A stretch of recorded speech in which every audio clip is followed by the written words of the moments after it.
কিছুদিন আগে একটা ভিডিও আমি আপলোড করছিলাম যে আমার বাইকে আমি 75 মাইলেজ পাইছি। দেখলাম ভাই অনেকেই অনেক হাসাহাসি করছেন, ভাই আমার হিরোর দালালও বলতেছেন কয়েকজন।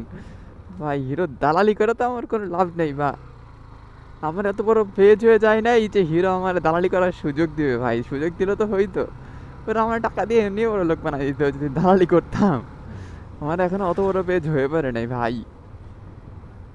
বুঝছেন, এই ছোট ছোট যে ক্রিয়েটরগুলো আছে না, এরাই একদম লিগাল। বুঝছেন, যারা বড় বড় যে ক্রিয়েটর আছে ভাই, তারা টাকার কাছে একদম কি বলবো ভাই, তাদেরকে টাকা দেয়, সেই টাকা পেয়ে জিনিসটা ভালো না খারাপ সেটা দেখার কোনো ইয়া না, এমনি রিভিউ করে দেয়।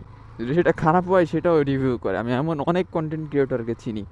তবে আমার ভাইকে আমি যেটা অরিজিনাল পাইছি সেটা আমি আপনাদের সাথে শেয়ার করছি। আর এখানে ভুল হওয়ার কোনো বিন্দু মাত্র ইয়া নেই, যদি না এই বোতলটা একটু তেল বেশি থাকে। কারণ বোতলে একটু তেল বেশি থাকতে পারে, কিন্তু আমার মনে হয় না যে এত বেশি থাকবে যে একবারে 15-20 কিলোমিটার বেশি যাবে। এটা পসিবল না। আর অনেকেই বলবেন যে ট্যাঙ্কিতে তেল ছিল, ভাই ট্যাঙ্কিতে তেল করতে থাকে, আমি ট্যাঙ্কি পুরো ফাঁকা করে নিছি। বাইক স্টার্টই হচ্ছিল না, ট্যাঙ্কি ফাঁকা করে নিছি না। তাহলে পার লিটারে ভাই 75, এটা আমার কল্পনা তো ছিল না কোনোদিন যে 75 নাকি আমি আমার বাইকে মাইলেজ পাবো। কোনোদিনও কল্পনা ছিল না এটা আমার।